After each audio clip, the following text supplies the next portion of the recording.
The Force is light and full of shadows. Mechanical breathing, the rhythmic hiss-click of a respirator. Darkness, a black visor, reflections of stars on obsidian surface. Vader stands on the bridge of the executor, hands clasped behind back, the posture of a man who stopped feeling decades ago. Imperial officers work at stations behind him, silent, terrified, always terrified. A sound, high-pitched, distant. A child laughing. Vader's helmet turns slightly, listening. The bridge crew doesn't react. They hear nothing. The laugh again, closer. His own laugh, from when he was very young. Before the sand, before the chains, before everything. Vader raises one gauntleted hand, studies it. Black leather, mechanical joints, the symbol of everything lost. He reaches for the helmet seals, begins to disengage.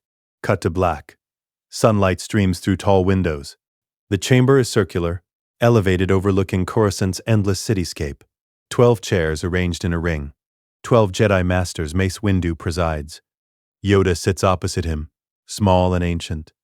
Ki-Adi Mundi, Plo Koon, Adi Gallia, Eth Koth, Saesee Tien, others. In the center of the ring stands a boy.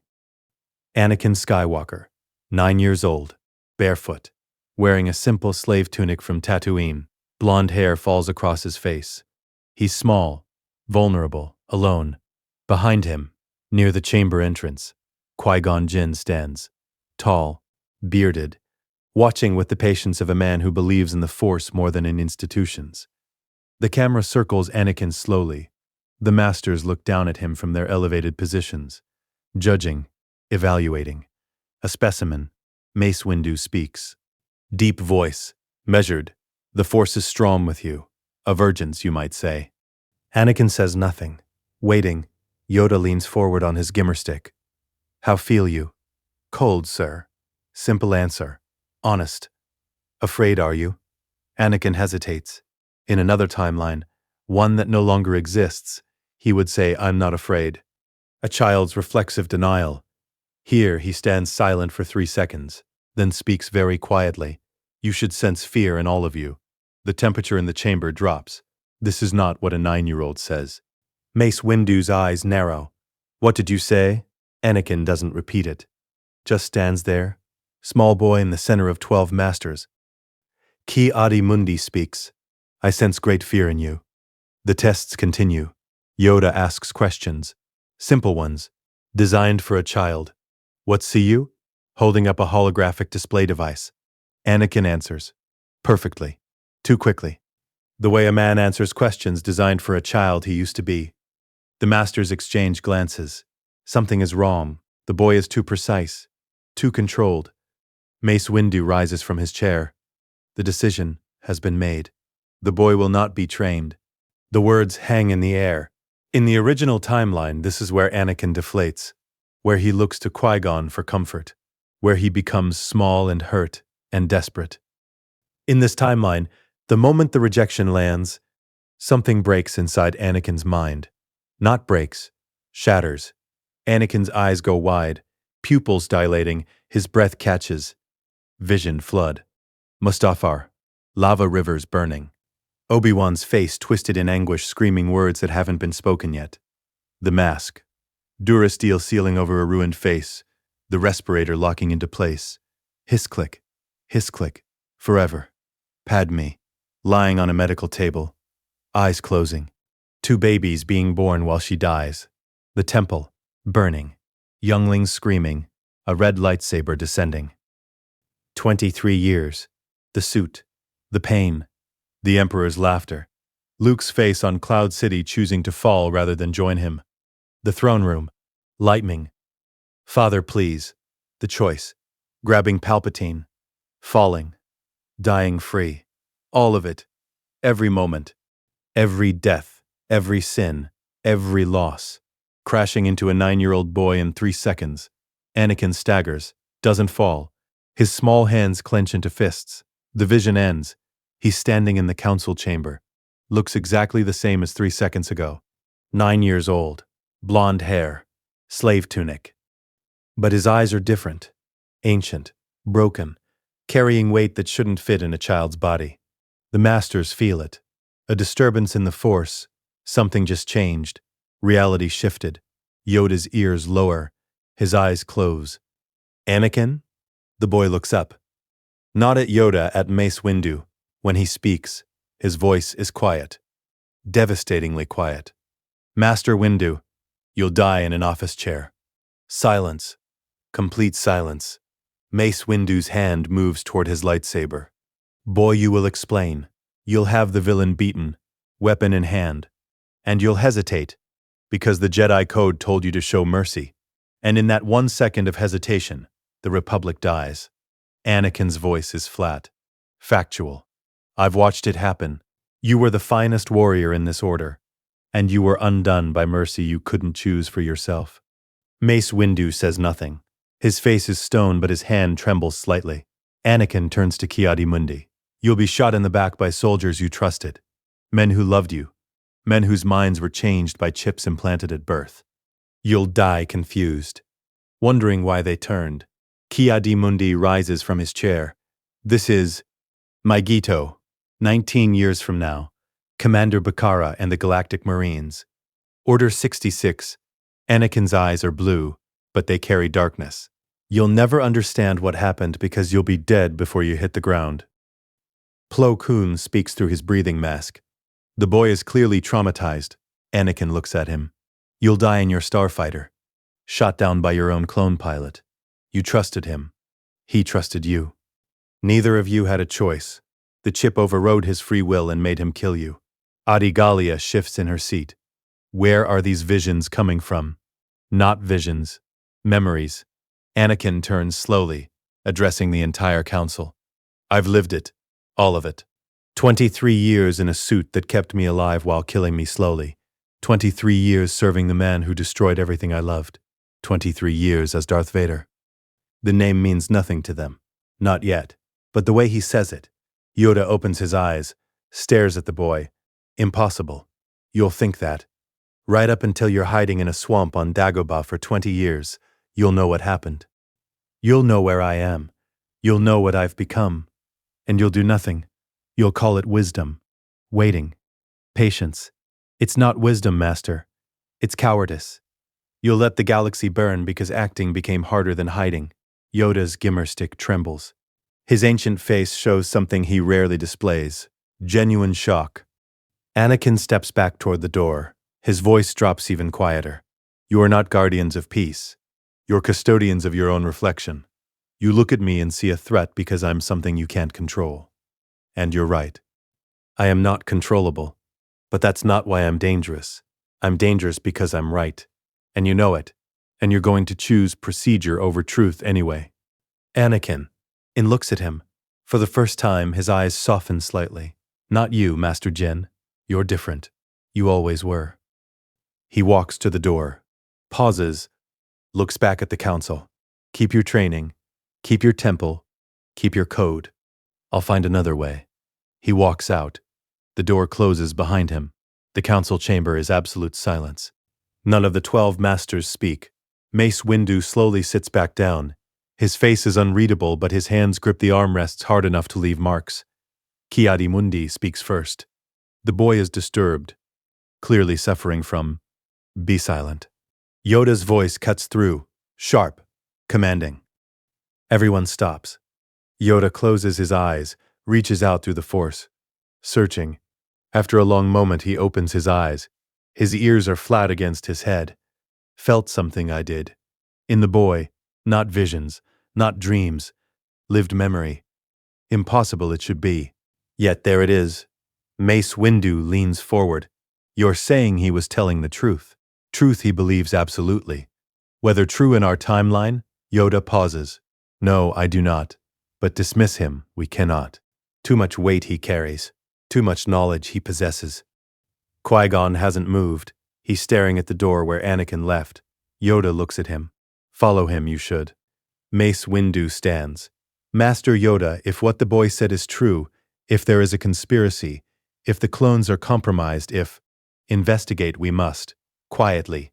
Yoda taps his gimmer stick on the floor. But first, understand the boy. We need. what he is, what he knows, what he has become. Saesee Tiin speaks. He said he was Darth Vader, a Sith mame. In a future that may never be, Yoda says quietly. Changed something, the boy has. Feel it, I can. The timeline shifted. What was certain is now uncertain. What was inevitable is now. He pauses. Open. Eth Koth speaks. So we just let him walk away? Let Qui-Gon pursue this alone? Stop them. We cannot. Should not. Yoda looks at each council member in turn. Wrong about the boy we were. About his age. His training. His nature. Perhaps wrong about many things we have been. Time to examine ourselves it is. The council sits in troubled silence. Corridor outside the council chamber. Anakin walks. Small bare feet on polished stone. He doesn't run. Doesn't hurry. Just walks with the precise, controlled movements of someone who has learned to conserve energy. Someone who lived in a suit where every motion cost pain. He reaches an observation balcony overlooking Coruscant. Stops. Sits down with his back against the wall. Knees pulled up to his chest. 9 years old. Alone. Carrying memories of being 45. His hands are shaking. I told them everything. They won't believe it. They can't believe it. How do you believe a child who says he lived as a monster for 20 years? Footsteps behind him. Slow. Deliberate. Not trying to hide. Qui-Gon Jinn rounds the corner. Sees Anakin sitting there. Stops. For a moment neither speaks. Then Qui-Gon walks over and sits down against the wall next to Anakin. Doesn't say anything. Just sits. Anakin glances at him. You're going to ask me how I know those things. I was going to ask if you were hungry. A beat. For the first time since the awakening, Anakin almost smiles. Almost. I haven't eaten since Naboo. Then we should fix that. Qui-Gon stands. Offers his hand. Anakin looks at the hand. In another timeline, Qui-Gon died before he could truly be a father to this boy. Before he could protect him from what was coming. Here, the hand is real. Offered. Waiting. Anakin takes it.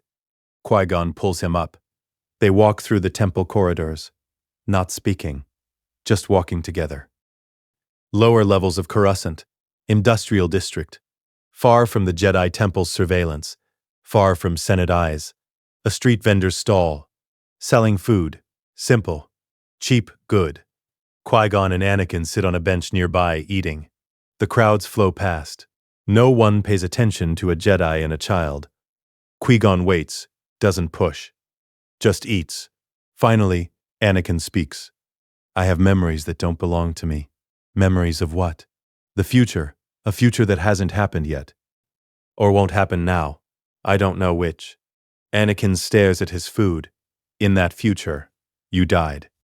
Qui-Gon doesn't flinch. How? Darth Maul. A Zabrak Sith warrior with a double-bladed lightsaber. He killed you on Naboo during the invasion. Stabbed you through the chest while you were separated from Obi-Wan by ray shields in the Theed power generator.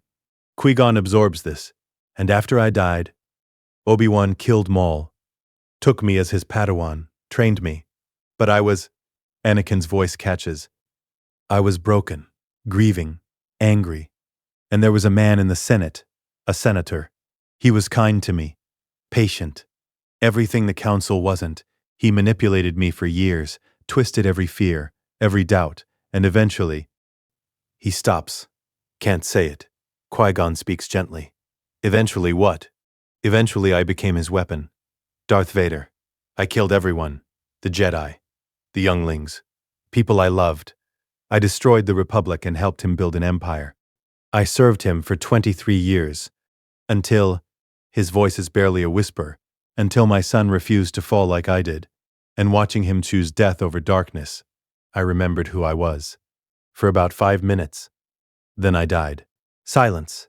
Qui-Gon sets down his food, looks at this 9-year-old boy. This boy carrying the weight of being a monster. What was your son's name? Luke. Luke Skywalker. Anakin's eyes are wet. I never knew him. I had twins. Luke and Leia. They were separated at birth. Hidden from me. From the Emperor. I didn't meet Luke until he was 19. By then I wasn't human anymore. Just a thing in a suit. And their mother? Anakin's breath catches. Padme. Senator Amidala. We married in secret, after the Battle of Geonosis. 3 years later, she was pregnant. I started having visions of her dying in childbirth. The senator, the Sith Lord, he told me the dark side could prevent death, so I fell. Betrayed everything, everyone. And in the end, it was my actions that killed her, not the visions, me. Qui-Gon is quiet for a long time, processing. Then, this senator, this Sith Lord, who is he? Sheev Palpatine, currently Senator of Naboo, soon to be Supreme Chancellor. Secretly Darth Sidious, he has an apprentice, Maul, the one who killed you. He's been planning this for decades. The Clone Wars, Order 66, the fall of the Jedi, the Empire, all of it. Every detail, every moment, the suit, the pain, the deaths, the faces of children I murdered. Anakin's voice is hollow. I remember being Darth Vader more clearly than I remember being Anakin Skywalker, because I was Vader for longer, 23 years versus 9. Qui-Gon reaches out, places a hand on Anakin's shoulder. You are not that man. I was. I will be, if I make the same choices. Qui-Gon's voice is firm. The future you describe is not written. You have knowledge that shouldn't exist. Use it. Change what must be changed. The Council won't help. They rejected me. The Council is not the Force, and they are not the only path. Qui-Gon stands. I have spent 40 years working within a system I increasingly believe has lost its way. Today I watched a 9-year-old tell 12 of the most powerful Jedi alive exactly why they will fail, and be entirely correct. He looks at Anakin. I think it is time I stopped waiting for permission. Anakin stands. What are you saying? I'm saying I will train you, not as a Jedi, not under the Council's authority, as an independent master, outside the Order's jurisdiction. They'll expel you. I'm resigning anyway. Qui-Gon's voice is calm, certain. I will send them a message within the hour. Effective immediately, I am no longer a member of the Jedi Order. I will be taking on the training of Anakin Skywalker as a private student. They won't accept that. They don't need to accept it. I'm not asking permission. Qui-Gon begins walking. Come, we have much to do, and very little time. Anakin follows Qui-Gon. Processing. There's something else I need to tell you. Qui-Gon waits. The man who became Darth Vader. The Sith Lord's weapon. Anakin's voice is quiet. That was me. In that future, I did all of it. Qui-Gon stops walking, turns to face Anakin. The silence that follows is the most important silence in the story. Qui-Gon doesn't recoil, doesn't flinch. He looks at this 9-year-old boy, this boy carrying a galaxy of sin he hasn't yet committed, and says, then we have a great deal of work to do.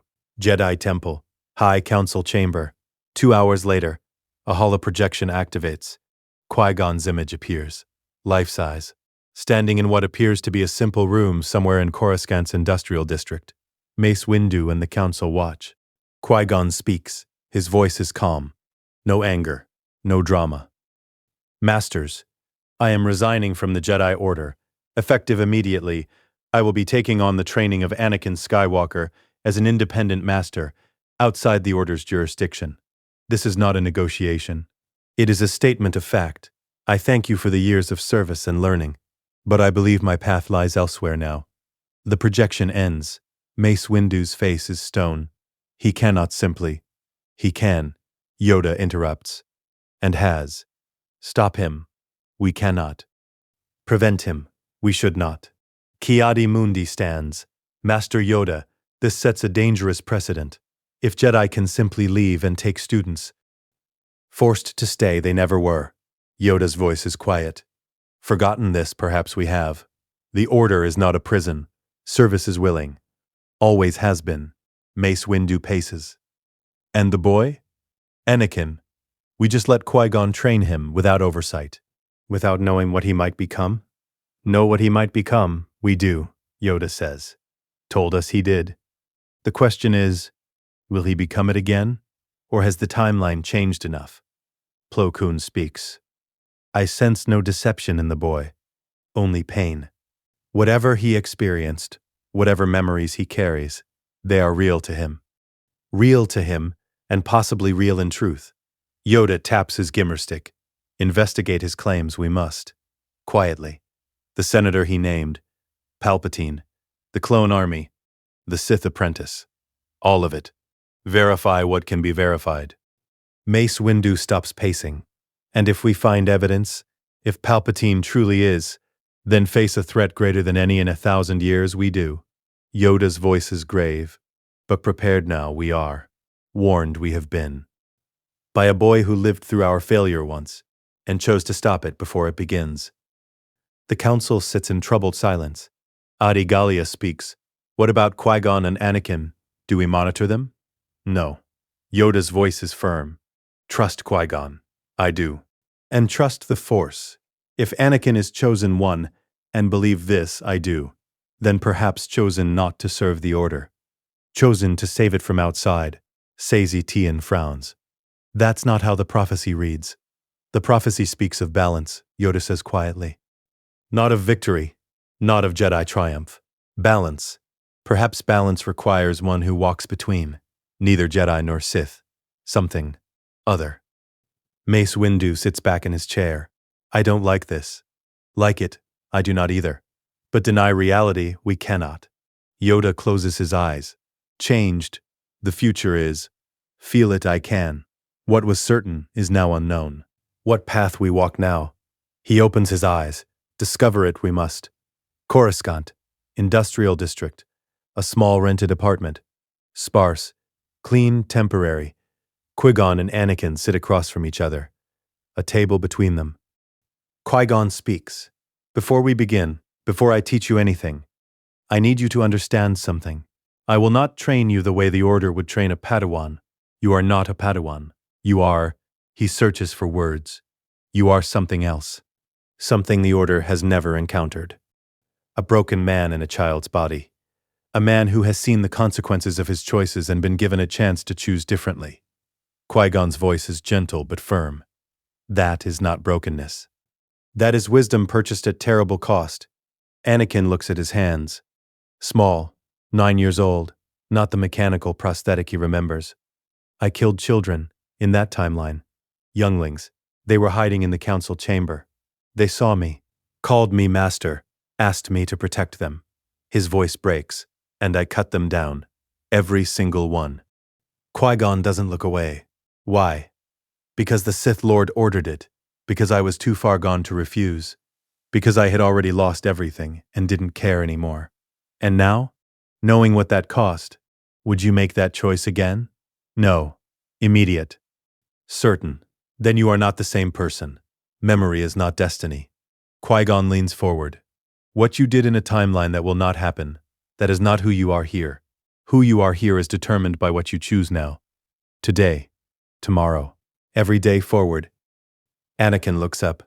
How do I know I won't fall again? The darkness is in me. I can feel it. The anger. The fear. All of it. What if? Then we acknowledge it. We train it. We master it. Qui-Gon's voice is steady. The Jedi teach suppression. Deny your anger. Reject your fear. Pretend emotions don't exist. That is a lie. Emotions are part of being alive. The question is not whether you feel them. It's what you do with them. The same force as the light side. They are not separate things. They are aspects of the same truth. Light and dark.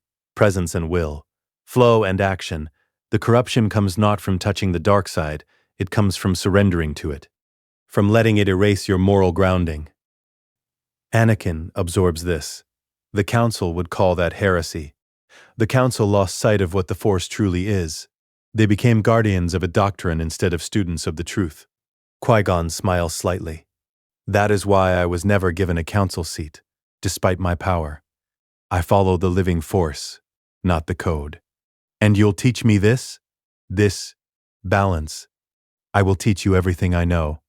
The living Force. Presence. Connection. How to listen without acting.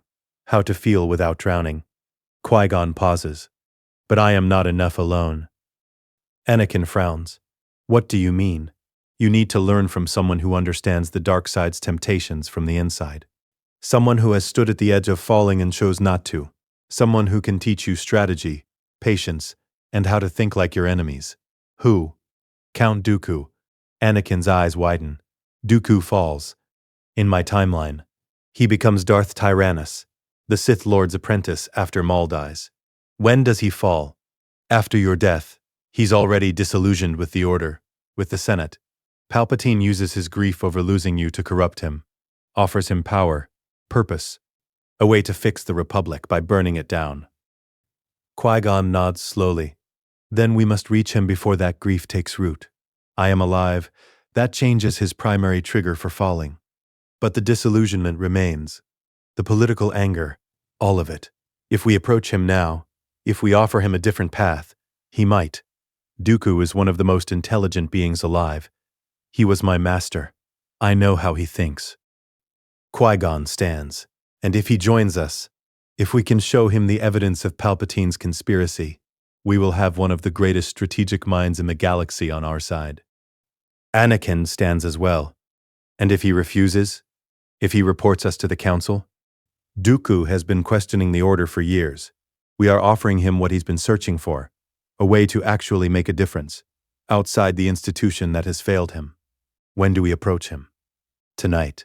Before he makes any decisions about leaving, before grief or anger push him toward darkness. Qui-Gon places a hand on Anakin's shoulder. Are you ready? Anakin thinks about Dooku. In his memories, he sees the elegant duelist, the fallen Jedi, the separatist leader who killed so many, the man who cut off his arm on Geonosis, the man he beheaded on the Invisible Hand. But also, the man who could have been saved, the man who fell only because no one offered him another path. Yes, I'm ready. Jedi Temple, Archival Section. Late evening. The archives are vast. Millions of holocrons, data crystals, ancient texts, the accumulated knowledge of millennia. At a terminal in a quiet corner sits Count Dooku, 70 years old, silver hair perfectly combed, aristocratic bearing, tall, dignified, the bearing of a nobleman and a master swordsman combined. He's reading historical texts, accounts of ancient Sith. His face is troubled. Footsteps. Qui-Gon enters. Anakin follows, staying slightly behind. Dooku looks up. His face transforms. Genuine warmth. Qui-Gon, I heard about your resignation. I'm not surprised. I expected you weren't. Qui-Gon gestures to Anakin. This is Anakin Skywalker. Dooku's eyes move to the boy, studies him. Something flickers in his expression. The Virgins' child, the one I'm training privately. Ah, Dooku stands. I'm considering the same path, actually, leaving the Order. I know. That's why we're here. Dooku's eyebrow raises. Oh? Qui-Gon glances around. The archives are nearly empty, but not entirely. He lowers his voice. We need to speak privately, somewhere without surveillance. What I need to tell you, it concerns the future of the Republic, and your own choices. Dooku studies Qui-Gon's face, reads genuine urgency there. My quarters. 20 minutes. They nod and separate. Dooku's quarters. Simple but elegant. Decorated with art and weapons from across the galaxy. A lifetime of service distilled into personal space. Qui-Gon and Anakin enter. Dooku seals the door, activates a privacy field. No recording, no surveillance, standard for senior masters. Speak. Qui-Gon looks at Anakin, nods. Anakin steps forward. Looks at Count Dooku. This man he killed. This man who could have been great. You're planning to leave the Order because you believe it has lost its way. You believe the Senate is corrupt. You believe the Republic is failing. And you're right about all of it. Dooku's eyes narrow. A bold statement from a child. I'm not a child. Not entirely. Anakin's voice is steady. I have memories of a future that hasn't happened yet. 23 years of memories. In that future, you leave the Order. And shortly after, you're contacted by a mysterious benefactor who offers you leadership of a separatist movement, promises you the power to fix the Republic, to bring order through strength. Dooku says nothing, listening. That benefactor is Darth Sidious, a Sith Lord currently sitting in the Senate as Senator Palpatine of Naboo. He's been orchestrating the Republic's dysfunction for decades. The Trade Federation invasion of Naboo, his plan. The Senate's paralysis, his manipulation. The corruption his cultivated network. Extraordinary claims. With extraordinary evidence. The Trade Federation blockade. Check the financial trails. They lead to shell corporations. Trace those corporations, and you'll find connections to Palpatine's office. The separatist movement you're being positioned to lead. It's not about independence. It's about giving Palpatine a war. A pretext for emergency powers. Dooku crosses his arms. And how would you know this? Because in my timeline it happened. You became Darth Tyrannus, Palpatine's apprentice. You led the separatists for 3 years. Millions died. The Republic became an empire. The Jedi were exterminated. All exactly as Palpatine planned. Silence. Dooku looks at Qui-Gon. You believe this? I believe Anakin believes it. And I believe the Force brought him here, now, with this knowledge for a reason. Qui-Gon's voice is calm. Verify what he said. Use your intelligence contacts. Check the financial records. Look for patterns. You have the resources. You have the mind. If he's wrong, prove it. Dooku looks at Anakin for a long moment. What happened to me? In this timeline of yours? Anakin's voice is quiet. You were betrayed. Palpatine used you for 3 years. Then when you were no longer useful, he ordered me to kill you. And I did. I cut off your hands, then your head, while you looked at him, waiting for him to save you, and he just watched. Dooku's face doesn't change, but something flickers in his eyes. And you? What did you become? Darth Vader, the Emperor's enforcer. I killed more Jedi than any Sith in history, including, his voice breaks, including children. I served him for 23 years, until my son refused to fall like I did. Then I killed the Emperor, and died. Your son, Luke. I had twins, Luke and Leia. I never knew them. They were hidden from me, from everyone, because of what I'd become. Dooku walks to his window, looks out over Coruscant's lights. I have felt something, these past years. A darkness gathering just beyond what I can see. I told myself it was the Senate, the corruption, the decay. I made it about politics. He turns back, you're telling me it's a person. It's always been a person, Anakin says. Everything else is smoke he uses to hide in. Dooku looks at Qui-Gon. And you're leaving the Order to pursue this? I'm leaving the Order because it rejected this boy. But yes, I believe him. I believe the threat is real. And I believe we need to act. Quickly. We, you, me, Anakin. A triumvirate. Outside the Order. Outside the Senate. Operating with one goal, stopping Palpatine before he can execute his plan. Dooku considers this. If I investigate and find evidence supporting what the boy says, what then? Then you join us. Help us build a strategy. Use your political contacts, your military knowledge, your understanding of how systems fail and how they can be saved. And if I refuse? Qui-Gon meets his eyes. Then we do it without you. But it will be harder. Longer, more people will die. Because you, Dooku, are one of the most brilliant tactical minds alive. We need you. Dooku looks at Anakin again, studies the boy with ancient eyes. You carry darkness. I can feel it. The Force around you is complicated. Not light, not dark, something between. I've walked both sides, lived in darkness for 20 years.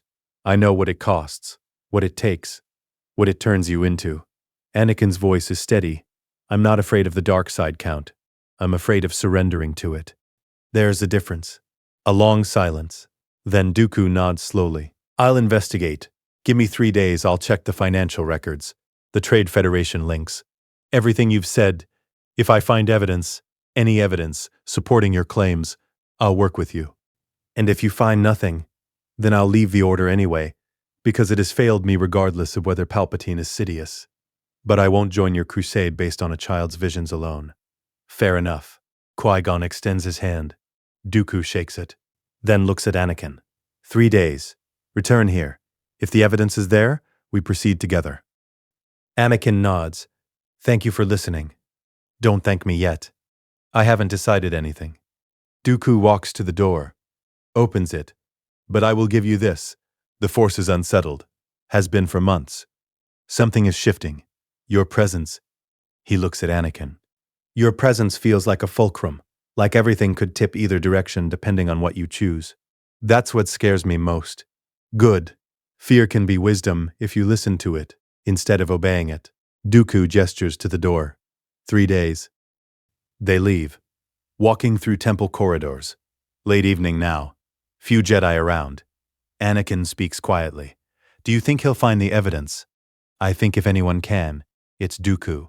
He has contacts across the Republic, financial analysts, intelligence operatives, people who owe him favors. Qui-Gon's voice is thoughtful, and I think he wants to find it, because it gives meaning to his disillusionment. Confirms he was right to question. And if he doesn't find it, then we lost a powerful ally. But we continue anyway. Qui-Gon places a hand on Anakin's shoulder. You did well, speaking to him. You were honest. You were clear. You gave him what he needed, verifiable claims and respect for his intelligence. They exit the temple. Coruscant's night surrounds them, billions of lights stretching to every horizon. Anakin looks up at the sky. In his memories he sees this city burning, sees Imperial walkers, sees the temple in flames. Here now it's just a city. Corrupt, broken, but alive, still salvageable. Qui-Gon, yes? Thank you for believing me. For not, his voice catches, for not being afraid of me. Qui-Gon stops walking, kneels down so he's at Anakin's eye level. I am afraid of what you described, of what might happen if we fail, of what the galaxy could become. He places both hands on Anakin's shoulders. But I am not afraid of you. You are not a monster. You are a boy who was shown the worst possible version of himself and chose to become something else instead. That is not corruption. That is the strongest act of will I have ever witnessed. Anakin's eyes are wet. I don't want to fall again. Then don't. And when the darkness tempts you, when you feel it rising, you tell me. You tell Dooku, if he joins us. You never face it alone. That's the difference between this path and the one you walked before. You will have people who see the darkness in you and don't run. We face it together. Anakin nods. Can't speak. Qui-Gon stands. Takes Anakin's hand. They walk into Coruscant's night together. Master and student. Two people who chose each other instead of waiting for an institution's permission. Behind them, the Jedi Temple rises against the stars. Unchanged. Unaware that everything just shifted. In his office high in the Senate building, Sheev Palpatine sits alone, working late, always working. A communication comes in, encrypted, from one of his Jedi informants. He opens it. The message is brief. Qui-Gon Jinn has resigned from the Order, taken the boy Anakin Skywalker as private student. Boy was rejected by Council earlier today. Displayed unusual knowledge during assessment. Council is troubled. Palpatine reads it 3 times. The boy. The Virgin's child from Tatooine. The one his Sith senses identified as powerful. Extraordinarily powerful. Rejected by the Jedi. Good. That makes him accessible. Vulnerable. Angry. But Qui-Gon taking him is complicated. Qui-Gon is notoriously independent. Difficult to manipulate. Too connected to the living force to be easily swayed by political arguments. Palpatine makes a note. Monitor Qui-Gon Jinn and Anakin Skywalker. Closely. The boy could still be useful. In time. He deletes the message. Returns to his work. Unaware that the boy he's noting is the man who will kill him twice across 2 timelines. Unaware that the future just changed in ways he cannot predict. Unaware that he is already losing a war he doesn't know has started. 3 days later. Dooku's quarters. Morning. Qui-Gon and Anakin return as scheduled. Knock. Dooku opens the door immediately. His face is grave. Come in. Quickly. They enter. The quarters are messier than before. Datapads scattered. Holographic displays showing financial networks, charts, connections. Dooku has not slept. His clothes are rumpled. His perfect composure cracked. He looks at Anakin. You were right. About everything. He activates a holographic display. It shows a financial network. Layers upon layers of shell corporations. The Trade Federation's funding for the Naboo blockade.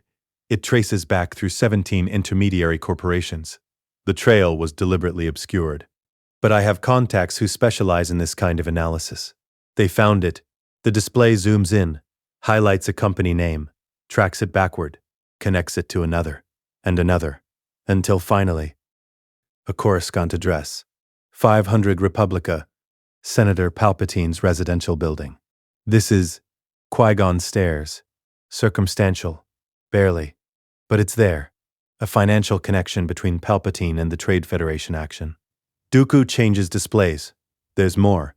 I checked the Clone Army Commission, the one supposedly ordered by Jedi Master Sifo Dyas before his death. Sifo Dyas died 10 years ago, but the commission was filed 8 years ago, through an intermediary on Coruscant. Guess who that intermediary had meetings with? He highlights another connection.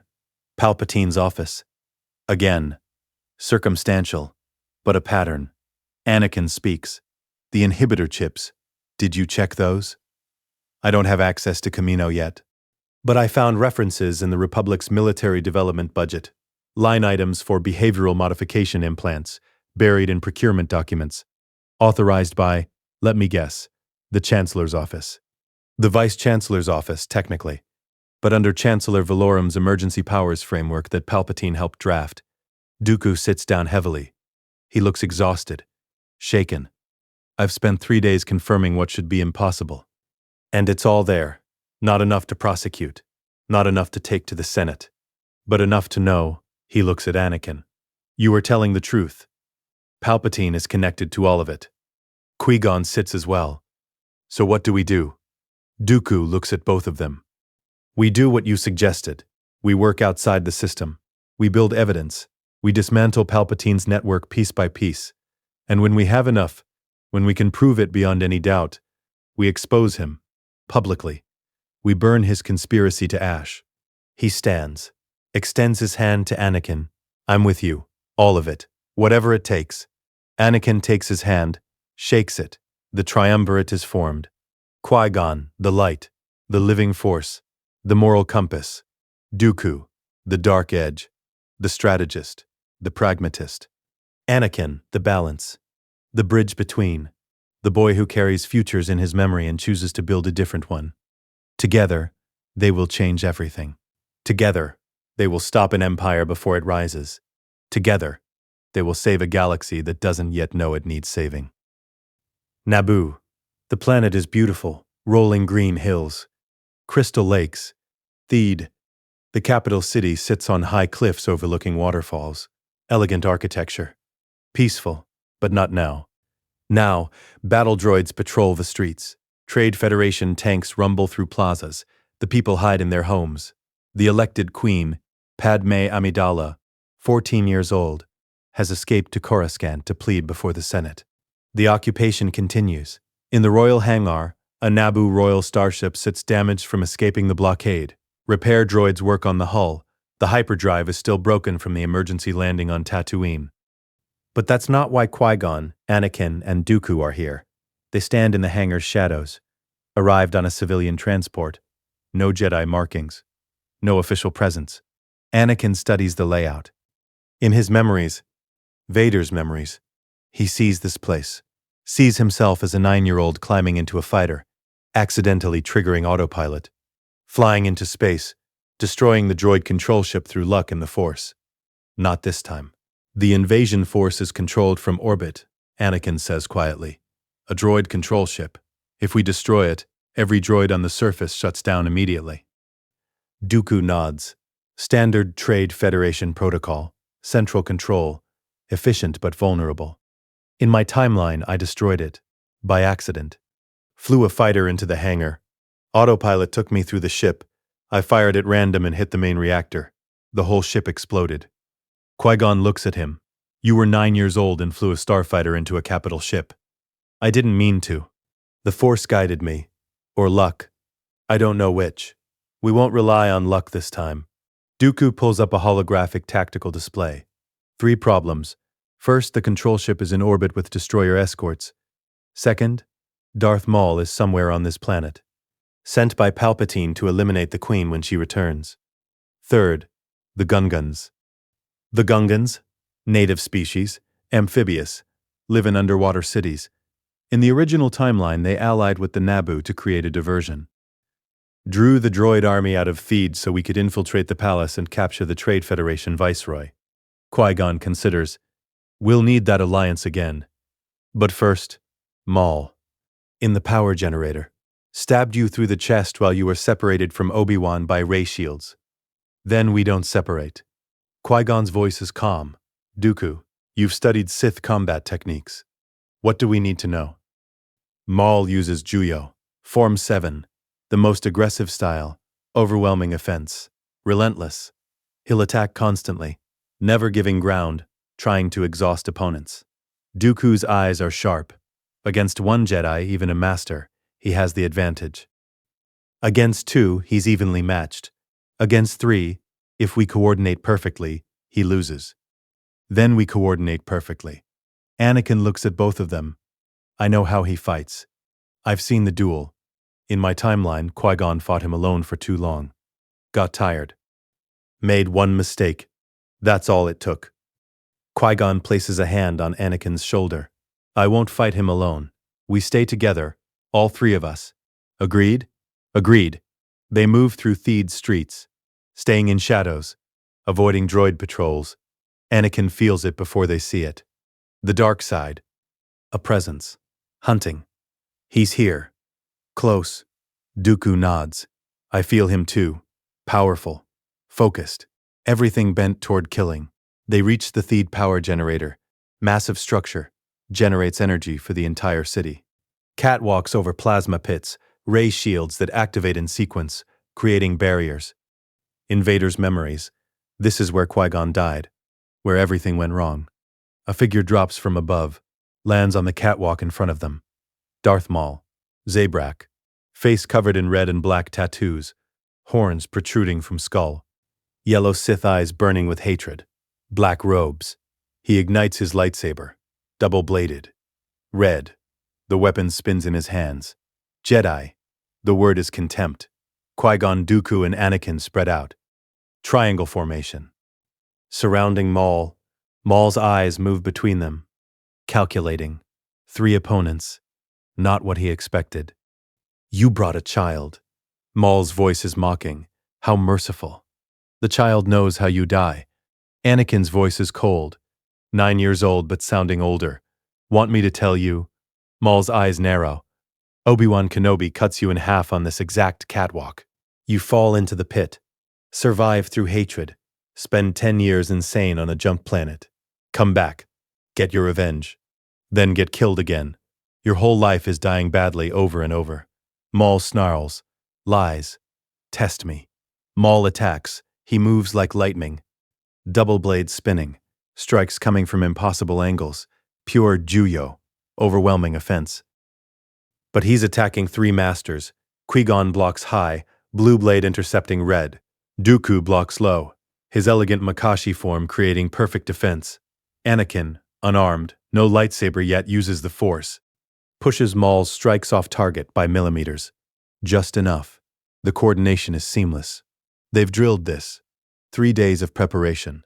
Knowing this fight was coming, Maul spins, strikes at Qui-Gon's head. Qui-Gon ducks. The blade passes overhead. Dooku's counterstrike comes instantly, aimed at Maul's exposed ribs. Maul barely blocks. The red blades clash. Sparks fly. Anakin extends his hand. Force push. Invisible wave hits Maul from the side. Maul staggers. Off balance. Qui-Gon presses. 3-strike combination. High, middle, low, forcing Maul backward. Maul recovers. Leaps. Flips over Qui-Gon's head. Lands behind him. Strikes at Qui-Gon's back. Dooku is already there. Silver blade intercepting. Parrying. Riposte. Maul blocks. But he's defensive now. Not attacking. Reacting. Your right knee, Anakin calls out. It's your pivot point. Force him to plant it. Qui-Gon and Dooku adjust. Strikes aim to make Maul move left. Step. Plant his right leg. Maul does it. Doesn't realize the trap. His right knee locks, weight on it. For 1 second, Anakin focuses. The Force surges. He's 9 years old but carrying 20,000 midi-chlorians and Vader's knowledge. Force crush. Targeting Maul's right knee. Not breaking it. Just pressure. Maul's leg buckles. He gasps. Qui-Gon's blade comes down, aimed at the double saber's hilt. Strike connects. The lightsaber is knocked from Maul's hands, flies across the catwalk. Maul stumbles, reaches for the weapon with the force. Dooku's blade is at his throat. Yield. Maul's yellow eyes burn with hatred. Never. Then die. Dooku's voice is cold. The blade moves. Precise. Clean.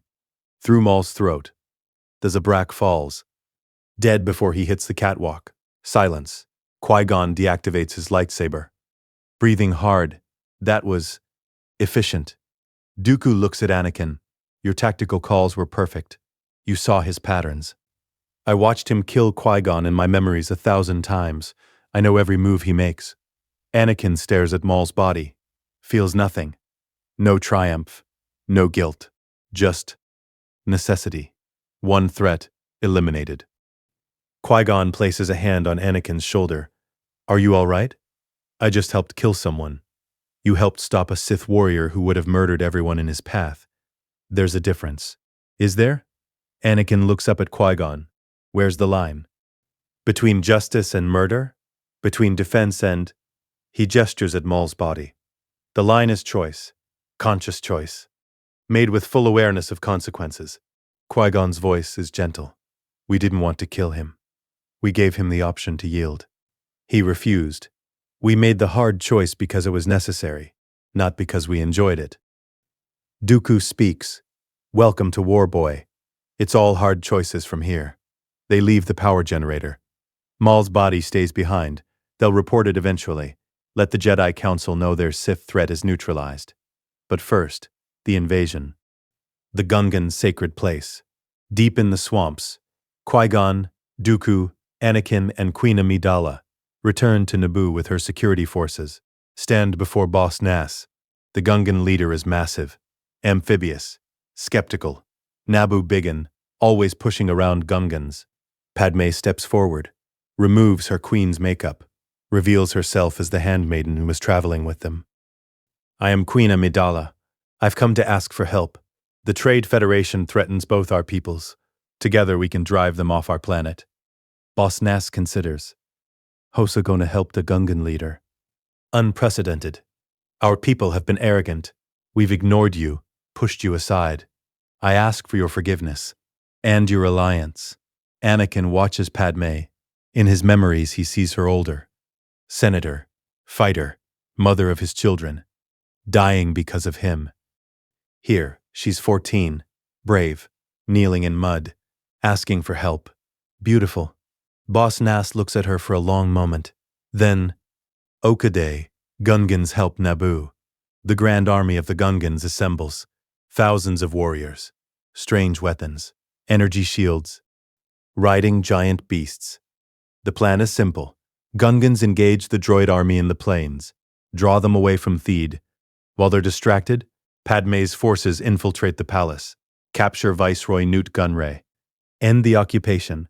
Qui-Gon, Dooku, and Anakin will handle the control ship. They board a Naboo fighter.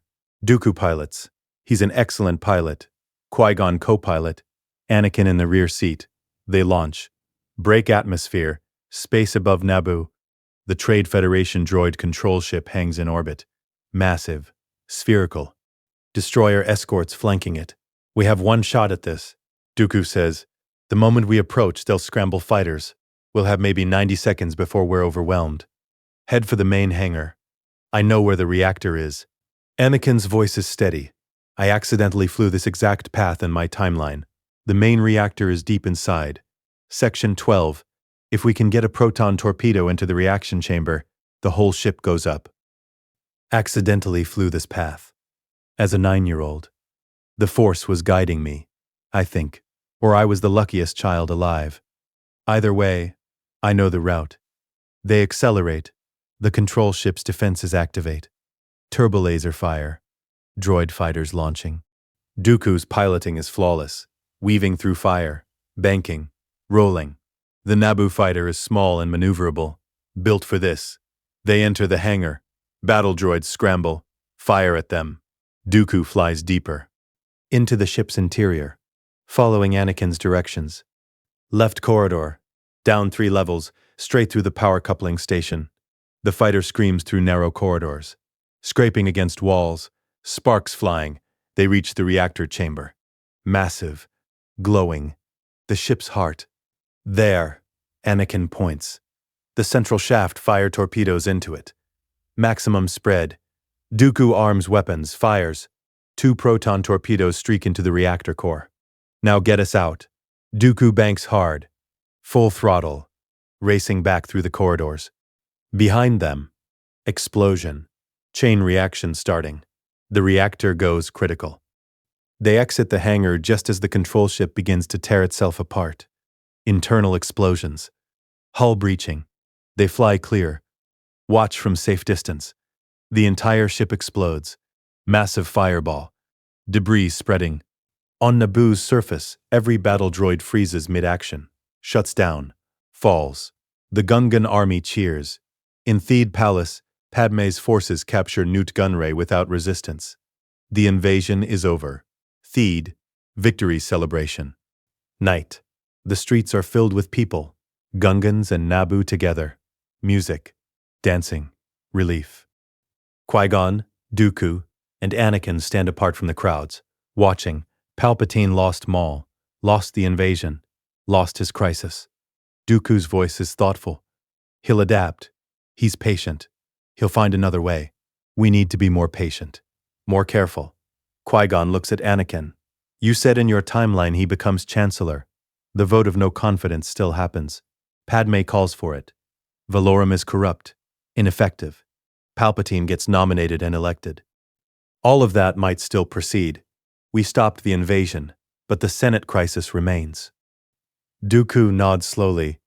Then Palpatine still becomes Chancellor, still gains power. We just delayed his plan, disrupted one element.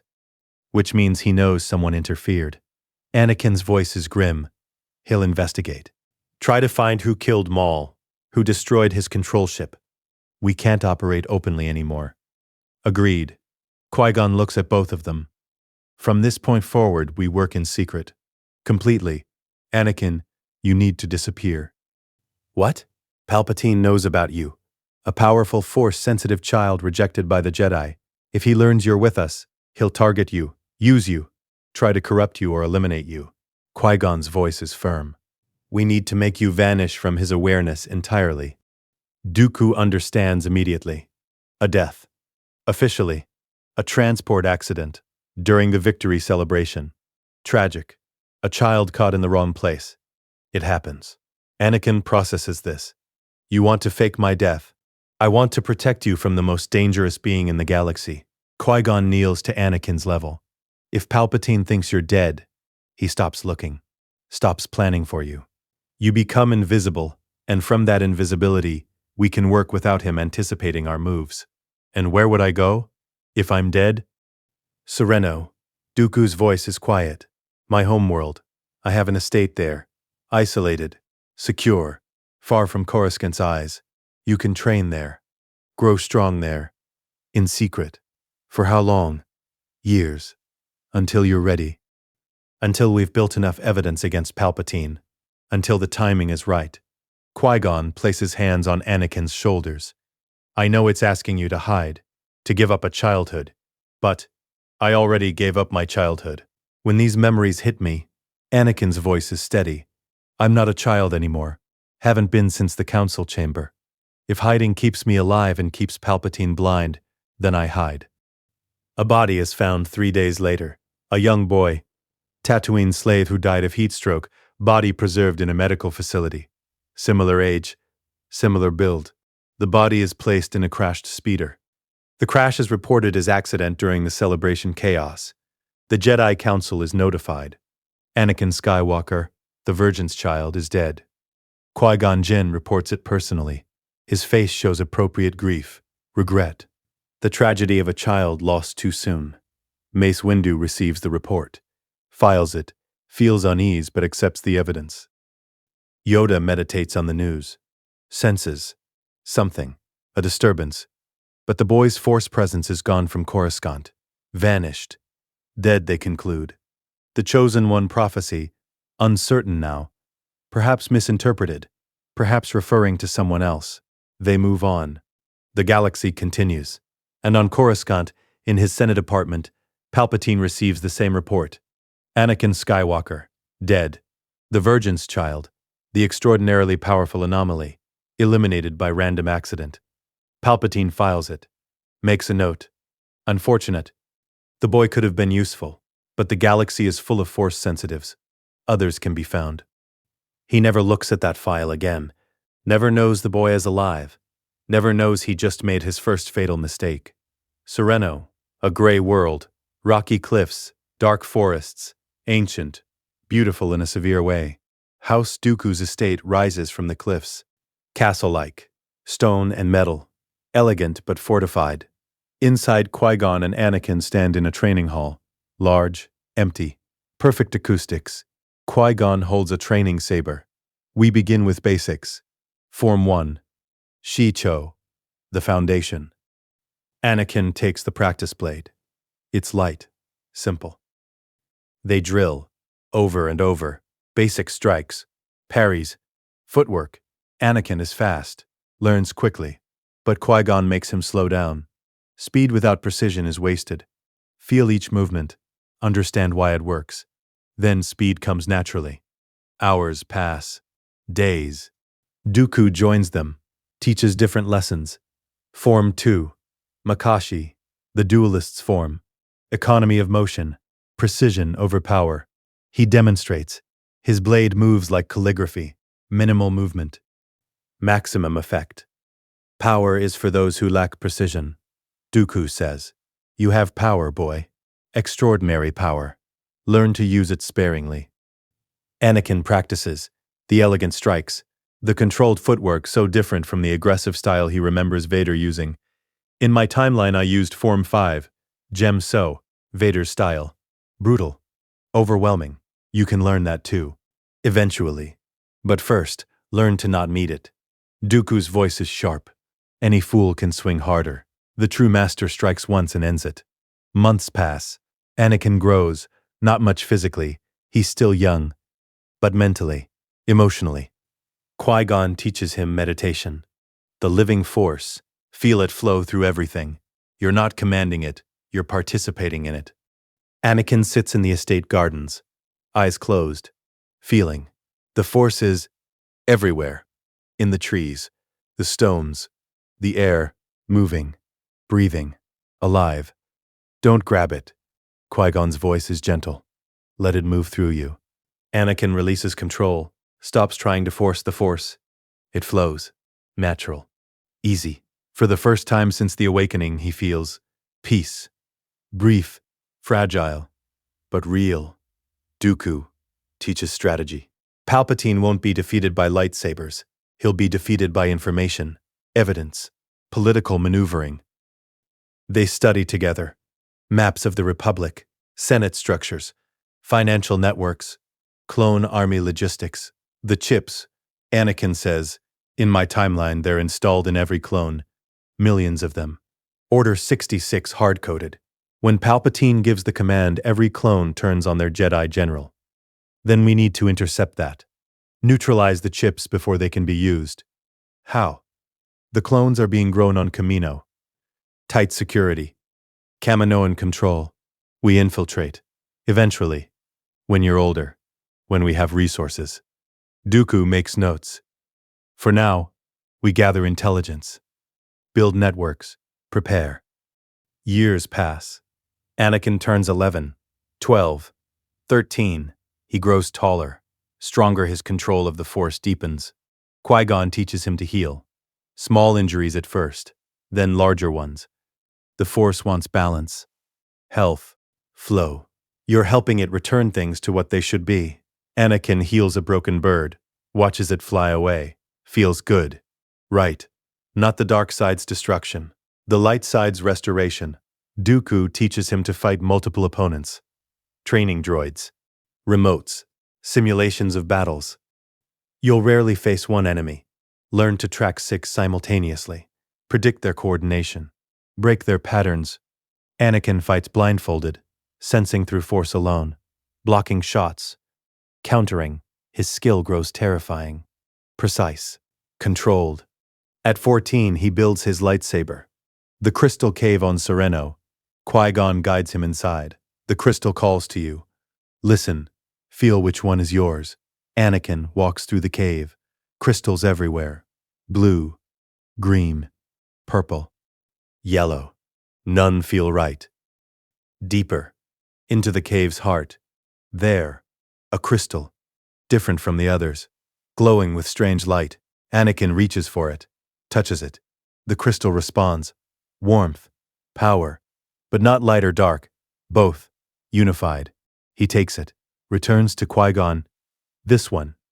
Qui-Gon examines it. His eyes widen. A unifying crystal.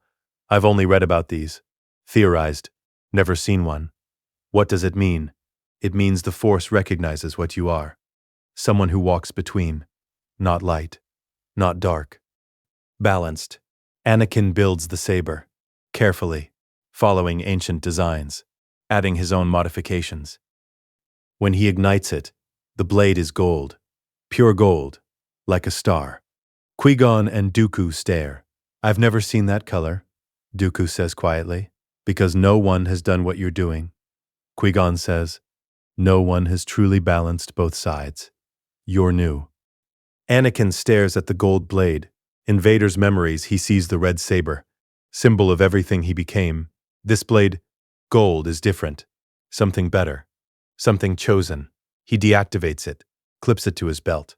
I'm ready for the next step, which is my mother, Shmi. She's still enslaved on Tatooine. I need to free her. Qui-Gon and Dooku exchange glances. We've discussed this, Qui-Gon says gently. Going to Tatooine risks. I don't care about the risk. She's my mother. She's suffering while I train in safety. I can't. Anakin's voice breaks. I can't leave her there. Not when I have the power to free her. Dooku considers. Palpatine's surveillance of Tatooine is lapsed. We've confirmed it. He's focused on Coruscant. The core worlds. The outer rim is neglected. Then now is the time. Anakin looks at them both. I'm 16. I'm trained. I'm ready. Let me do this, please. Qui-Gon looks at Dooku. Dooku nods slowly. You go alone. We can't risk being seen with you. Tatooine remembers Qui-Gon Jinn. Remembers the Jedi presence during the Naboo crisis. But you, officially dead, unknown, you can move freely. How long? As long as it takes. Free your mother. Dismantle the Hutt operations if you can. But carefully. No massacre. No attention. I understand. 3 weeks later, Anakin lands on Tatooine, Mos Espa spaceport. He's using a false identity. Face slightly altered by subtle cosmetic treatment. Mame, Eketanin, Outer Rim trader. He walks through familiar streets.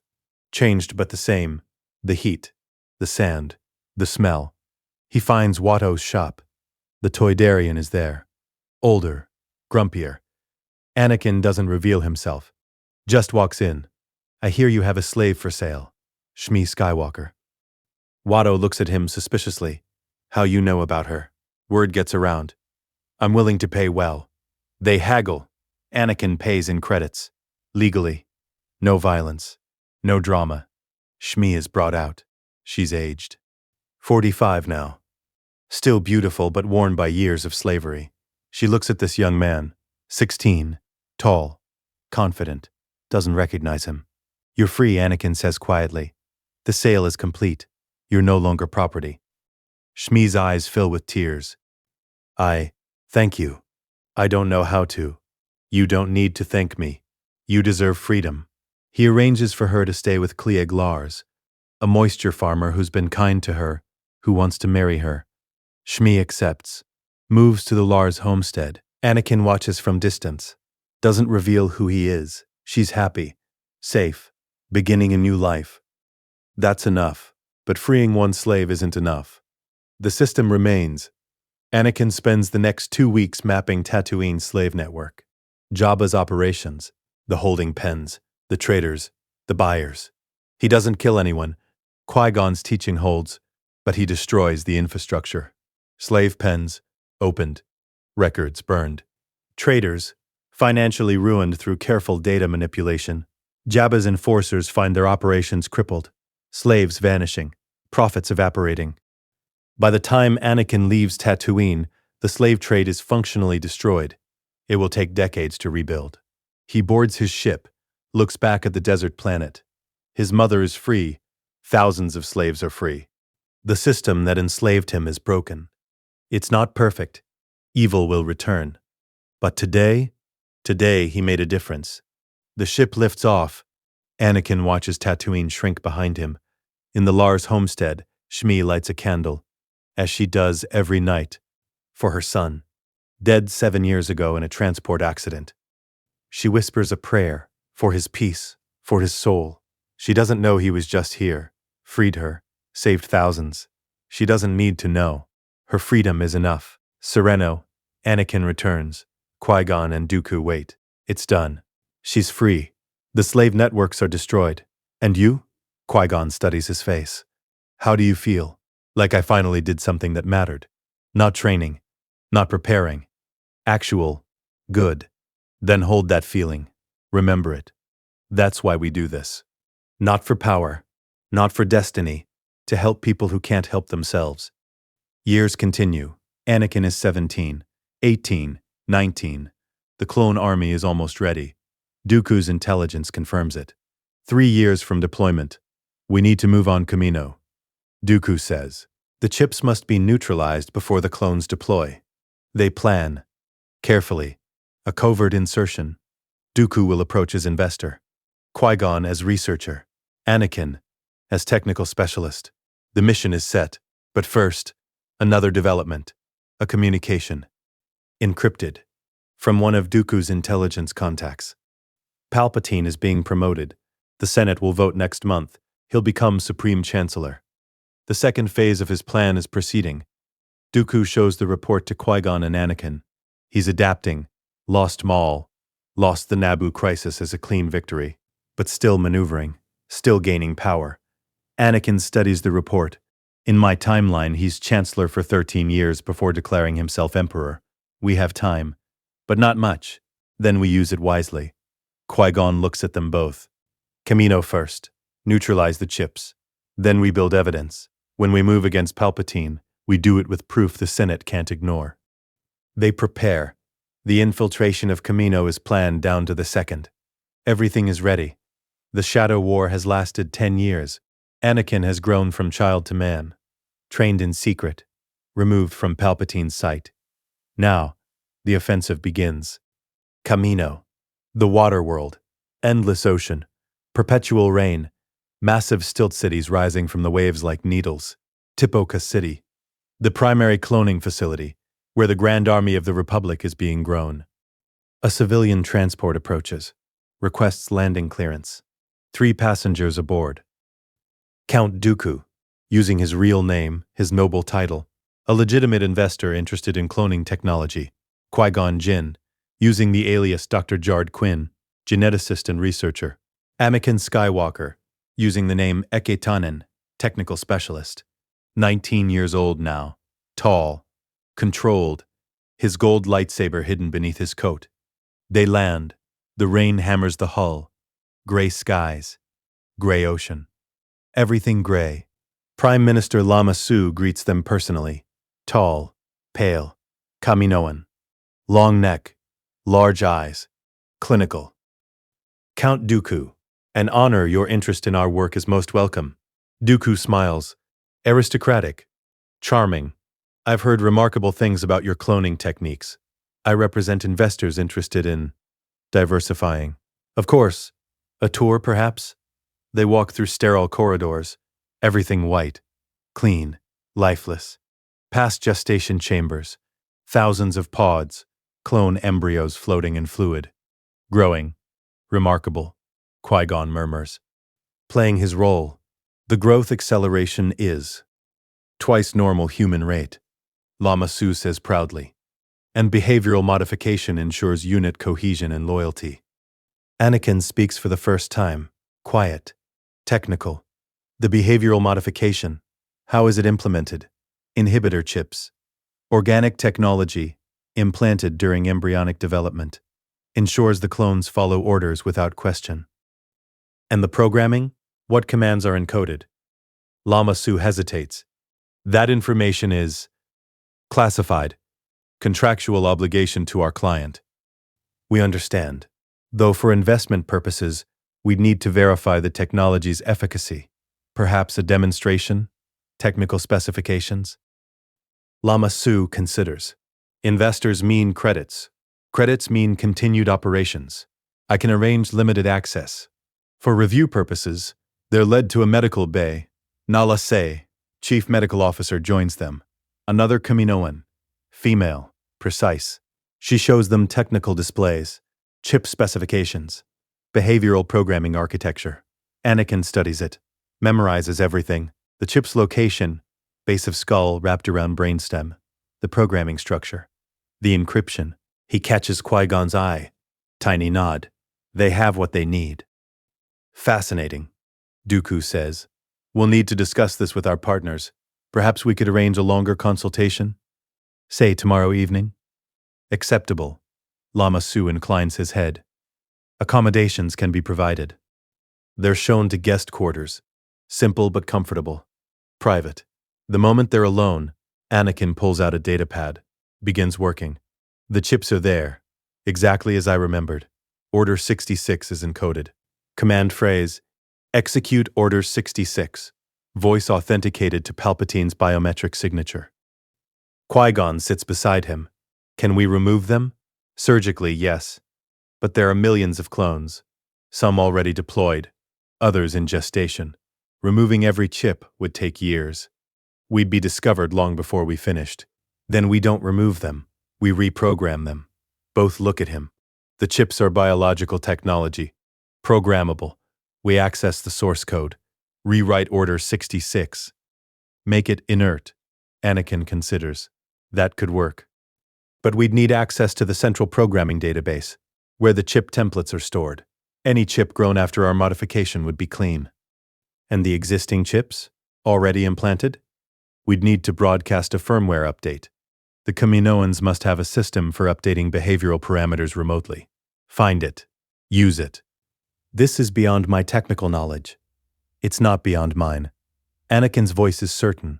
Vader was the Emperor's chief technology overseer. I understand Republic systems at architecture level.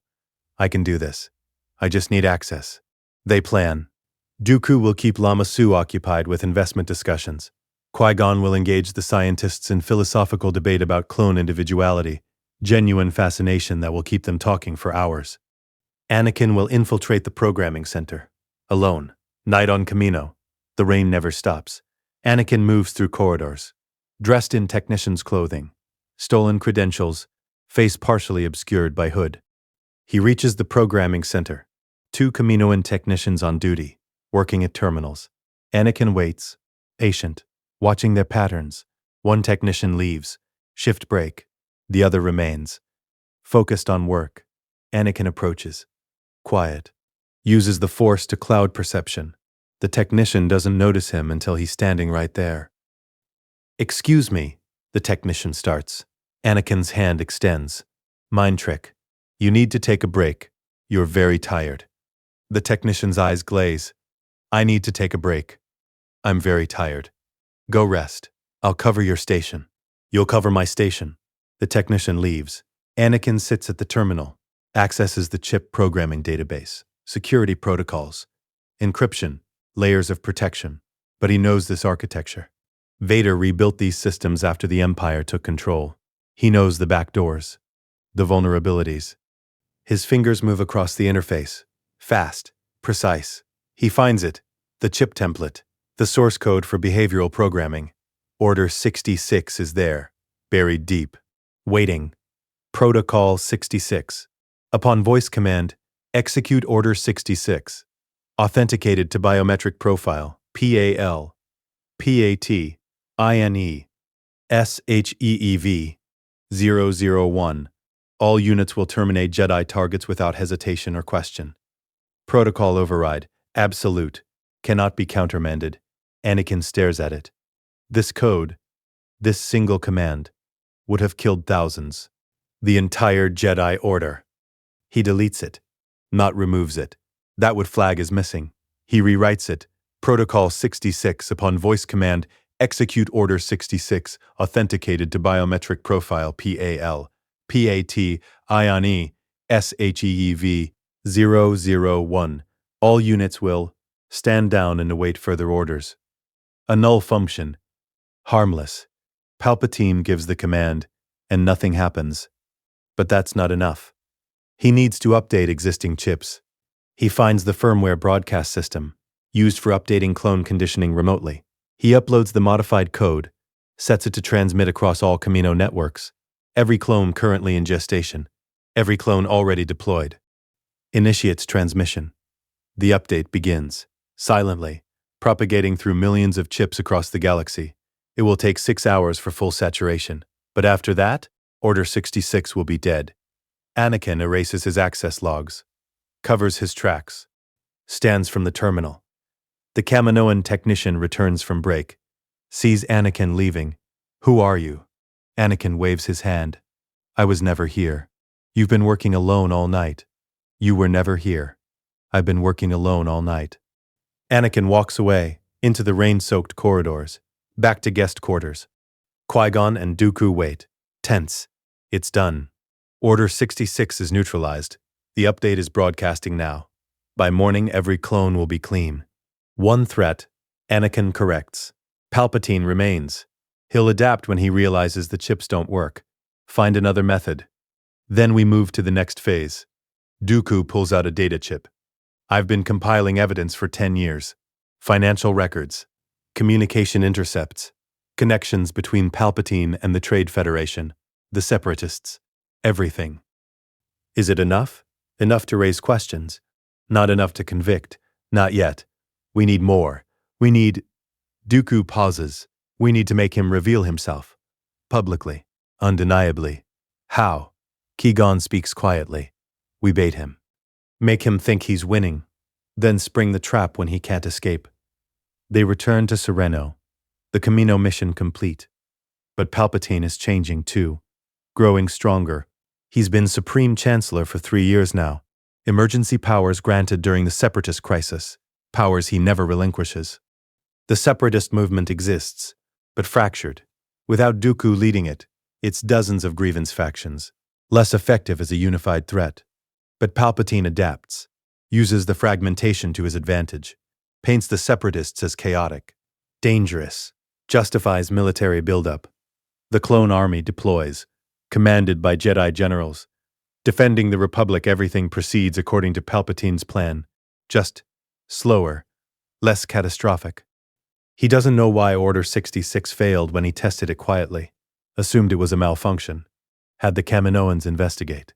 They found nothing wrong. He files it, plans alternative methods for dealing with the Jedi. Patience. Always patience. In his Senate office, alone, Palpatine reviews intelligence reports.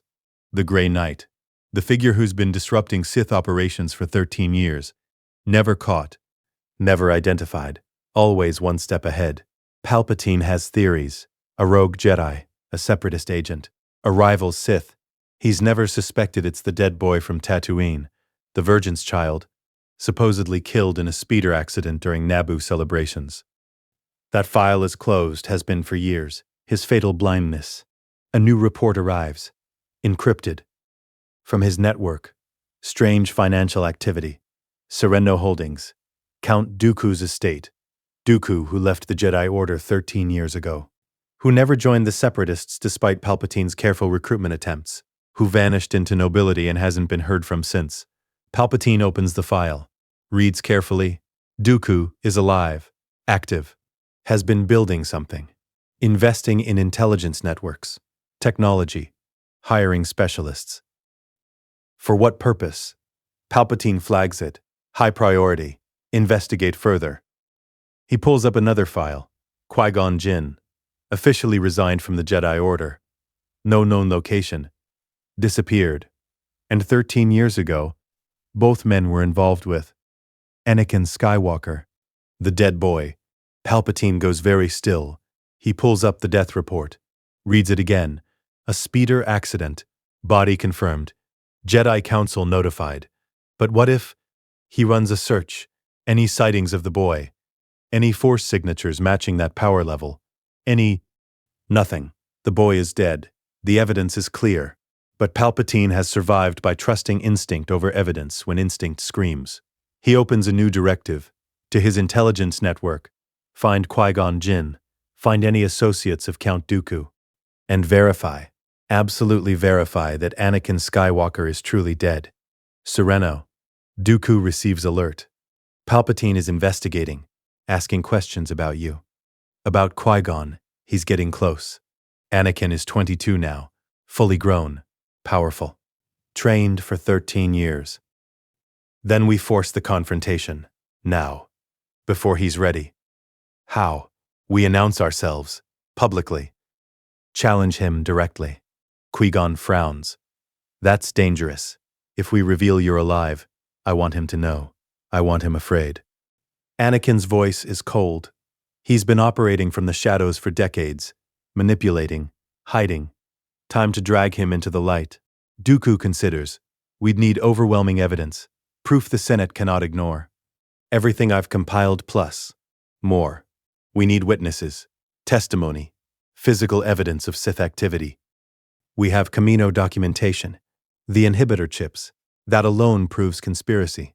Proves someone commissioned questionable technology. Doesn't prove Palpatine is Sith.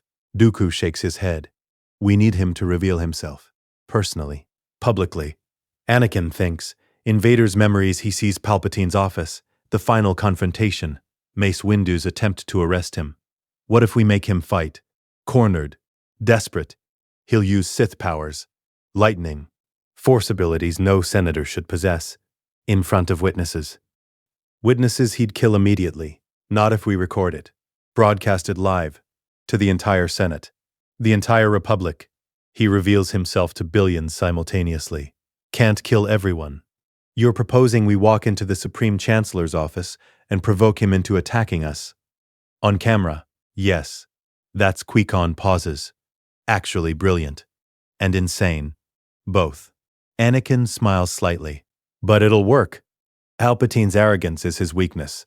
He thinks he's invincible. We show him he's not. They plan. Every detail. Dooku uses his political connections to arrange Senate Oversight Committee meeting. Palpatine must attend. Required. Hidden recording devices. Placed in the office beforehand. Undetectable. Transmitting to multiple redundant receivers. Timing. They need the Senate in session. Need witnesses nearby. Need media present. 3 weeks of preparation. Then, the message. Anakin records it personally. Sends it directly to Palpatine's private terminal. Encrypted to Sith frequencies only Palpatine would monitor. The message is simple. Hello, Sheev. I'm alive. I know what you are. I'm coming for you. Anakin Skywalker. Palpatine receives it in his office. Alone. Reads it 3 times. The boy. Alive. After 13 years. Impossible. The body was confirmed. The death was verified. Unless it was all a deception. From the beginning. The death. The disappearance. A ploy to make Palpatine dismiss the greatest threat. The chosen one. Alive. Trained. Coming. Palpatine's face remains calm, but his hands grip the desk hard enough to crack the wood. He opens communications. To his remaining network. All assets. Prepare for conflict. Then he waits. Patient. Let the boy come. He's faced them again. He is Darth Sidious. He does not flee. Coruscant. Senate District. Morning. 3 figures walk through the Senate building in broad daylight, making no attempt to hide. Anakin Skywalker, gold lightsaber visible at his belt. Tall. Confident. Every inch the chosen one. Qui-Gon Jinn. Gray-haired. Older, but powerful. A living master walking with absolute certainty. Count Dooku. Silver-haired. Immaculate. Aristocratic bearing. Former Jedi, current Lord of Sereno. Senate guards recognize Dooku. Grant entry, the Count is respected. His presence is not unusual. They reach the executive level. Palpatine's office. Red guards stand outside. 6 of them. Elite. Dooku approaches. Count Dooku to see the Chancellor. Urgent matter. The guards hesitate. The Chancellor is expecting us. Anakin's voice carries certainty. Authority. The guards look at each other, uncertain. One speaks into calm. Sir, Count Dooku is here with 2 others. They claim you're expecting them. Silence. Then Palpatine's voice. Calm. Measured. Send them in. The guards step aside. The door opens. They enter. Palpatine's office. Curved walls. Tall windows overlooking Coruscant. Desk at center. Behind the desk, Palpatine, Supreme Chancellor. In his robes of office, face grandfatherly.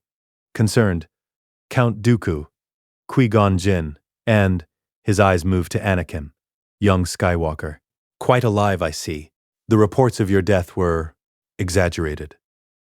Fabricated. Anakin's voice is flat. To protect me from you. Palpatine smiles. From me? I'm merely a public servant. Why would you need protection from PU? Because you're Darth Sidious, Sith Lord. You orchestrated the Clone Wars, commissioned the clone army with inhibitor chips designed to execute the Jedi. You've been manipulating the Senate for decades, building toward empire. Extraordinary claims. Do you have evidence? Dooku steps forward, places a data chip on the desk. Financial records, communication intercepts, Camino documentation, testimony from Trade Federation leadership. Everything. Palpatine doesn't touch the chip. Fabricated evidence can be manufactured by anyone. This proves nothing. Then let's discuss your Sith apprentice. Darth Maul. We killed him on Naboo 13 years ago. I don't know anyone named, or your master plan. Clone Wars as pretext for emergency powers. Order 66 to eliminate the Jedi. Senate transformed into Empire with you as Emperor. Palpatine's eyes narrow slightly. You speak fiction. I speak truth. Anakin steps forward. I've seen it, lived it. 23 years in a future that won't happen now. Because we stopped you. The chips are reprogrammed. Order 66 is dead. Your conspiracy is exposed. If all this were true, and I'm not conceding it is, what exactly do you expect to happen? You burst into the Chancellor's office making wild accusations. Even if I were this, Sidious you describe, what makes you think I'd simply admit it? Because you're arrogant. Anakin's voice is cold. Because you think you're invincible. Because we're recording this conversation and broadcasting it live to the entire Senate. And because when we threaten you, you'll reveal yourself to defend yourself, just like you always do. Palpatine goes very still. His eyes move to the corners of the room, searching for recording devices, seeing nothing. But they're there. Microscopic, military grade, hidden in advance, active, transmitting. In the Senate chamber 300 meters away, on every terminal, on every screen, this conversation is playing. Live. Thousands of senators watching. Media representatives scrambling. The Republic seeing their chancellor accused of treason. Palpatine stands slowly. Clever. His voice changes, drops, becomes something else. Very clever. You baited me, recorded me, broadcast me, all to force my hand. The grandfatherly mask cracks, falls away. What remains is Darth Sidious. But you made one critical error, young Skywalker. His eyes burn yellow. Sith eyes. You came within my reach. His hands move. Lightning erupts. Blue-white energy crackling from his fingers. Nod at Anakin, at Qui-Gon. Qui-Gon raises his lightsaber. Blue blade deflecting. But the force of it drives him backward. His feet skid across polished floor. Dooku ignites his blade. Red. He kept his old Sith curved hilt. Elegant. Crimson. Anakin draws his weapon. Gold blade igniting. The color burns bright in the office. Sidious sees it. His eyes widen. A unifying crystal. Impossible. No one has achieved true balance in 1,000 years. I did, because I walked both sides and chose neither. Anakin's voice is steady. I'm not Jedi. I'm not Sith. I'm the balance you fear. Sidious snarls, attacks. He moves with impossible speed, drawing twin red lightsabers from hidden sleeves. Form 7. Juyo. Pure aggression and hatred, given physical form. The office explodes into violence.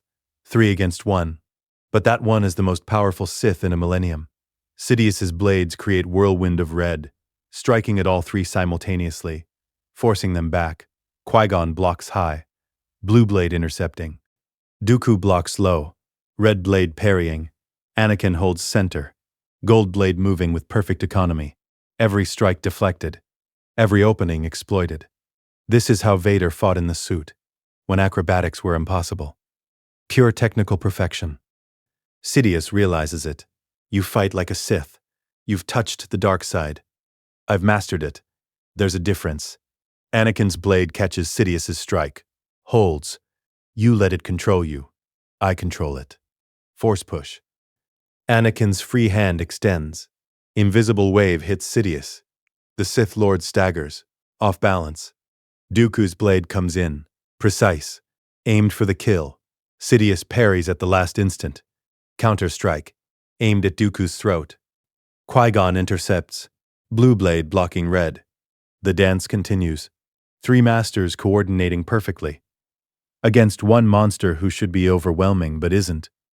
Because they planned this, trained for this, 13 years preparing for this exact moment. Sidious unleashes Force lightning again, maximum output, at all three simultaneously. Qui-Gon deflects with his blade, barely holding.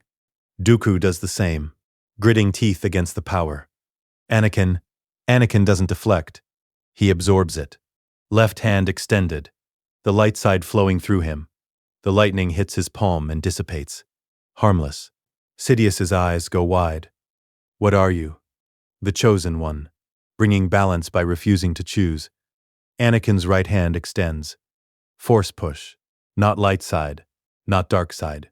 Both. Unified. The wave hits Sidious like a physical wall, throws him backward, through his desk, into the wall beyond. The Sith Lord crashes. Stunned, Dooku moves, blade raised for killing blow. Wait, Anakin's voice stops him. We need him alive. For trial. For testimony.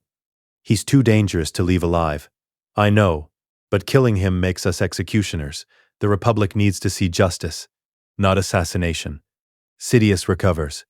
Stands, both lightsabers lost, breathing hard, yellow eyes burning with rage. You think you've won? You think this ends anything? I am eternal. I will return. The dark side is forever. Maybe. Anakin's gold blade is at Sidious's throat. But not today. Today you're just a man. Beaten. Exposed. Arrested. Footsteps outside. Dozens of them. Senate guards arriving. Responding to the violence. To the broadcast. The doors burst open. Commander of the Guard enters. Sees the Supreme Chancellor. Yellow Sith eyes. Scorched robes. Surrounded by three lightsaber wielders. Supreme Chancellor is Darth Sidious. Anakin doesn't turn. Keeps blade at Sidious's throat. You watched the broadcast. You saw him use Force lightning. Sith powers, he's a traitor to the Republic. Arrest him. The guards hesitate. This is their commander-in-chief. The Supreme Chancellor. But they also watched the broadcast. Saw the evidence. Heard the confession. Saw the lightning. The commander makes a decision. Supreme Chancellor Palpatine, you are under arrest for treason against the Galactic Republic. Sidious's face twists. You dare. We dare. The guards move in. Force-suppressing binders ready. Sidious could fight. Could kill them all. But the entire Republic is watching. Billions of beings. Seeing everything. If he slaughters Senate guards on camera, he proves every accusation.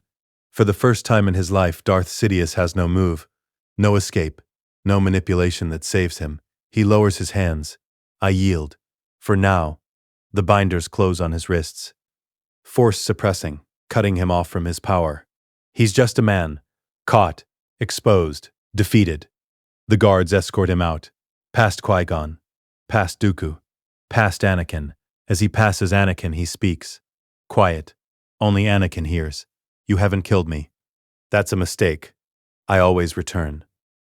Then I'll stop you again. And again. As many times as it takes. Anakin's voice is equally quiet. You don't own the future anymore. I do. Sidious is led away. The office is silent. Smoke hangs in the air. Scorch marks on walls.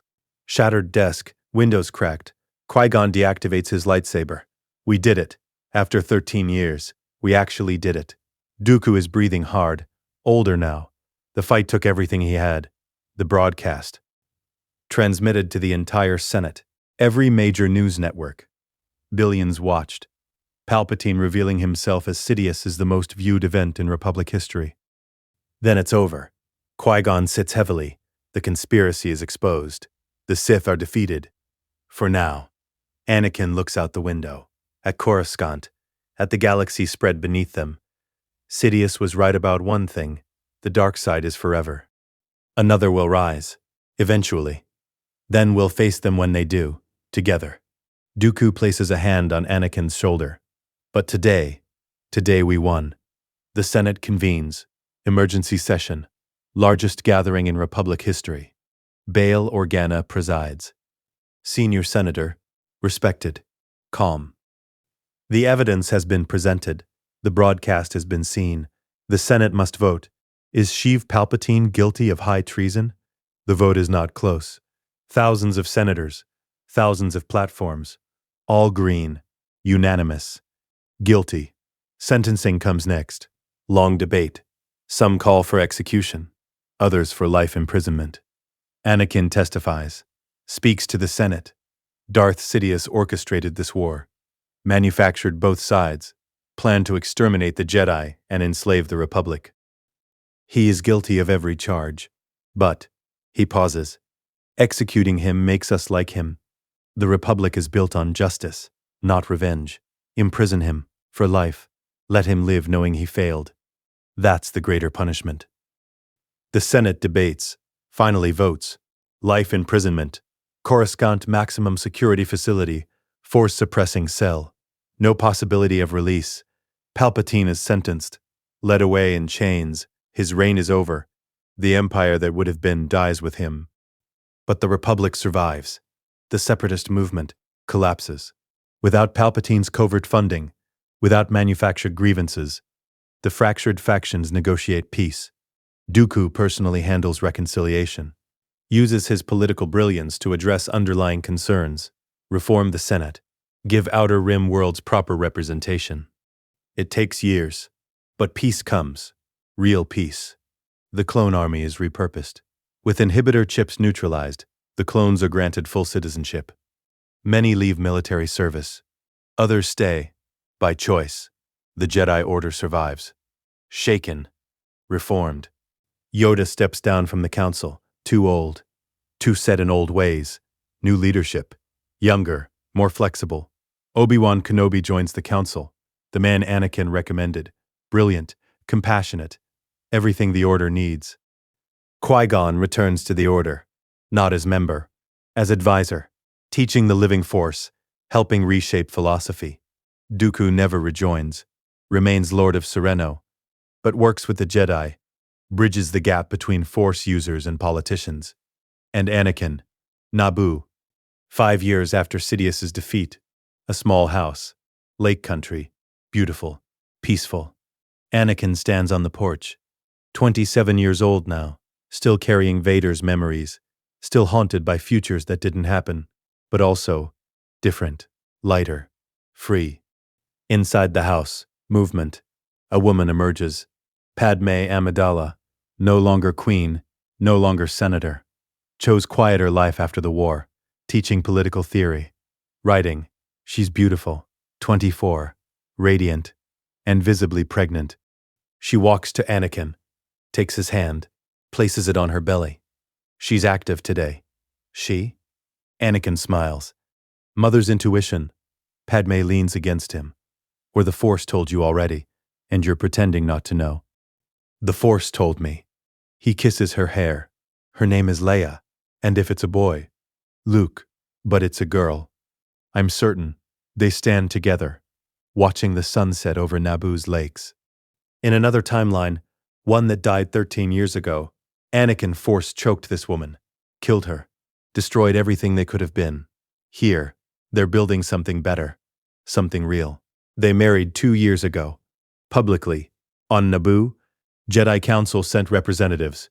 Senate sent delegations. Clone veterans attended. No secrets. No hiding. Just love. Acknowledged. celebrated. Do you still think about it? Padme asks quietly.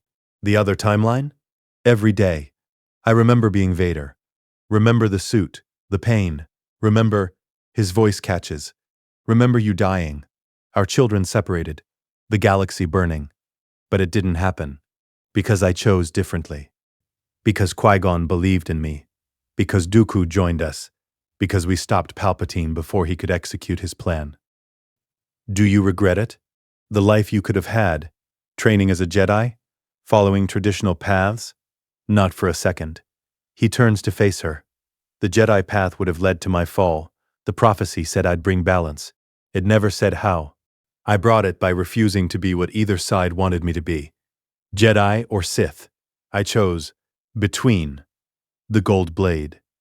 The gold blade. He touches his lightsaber. Still at his belt. Always.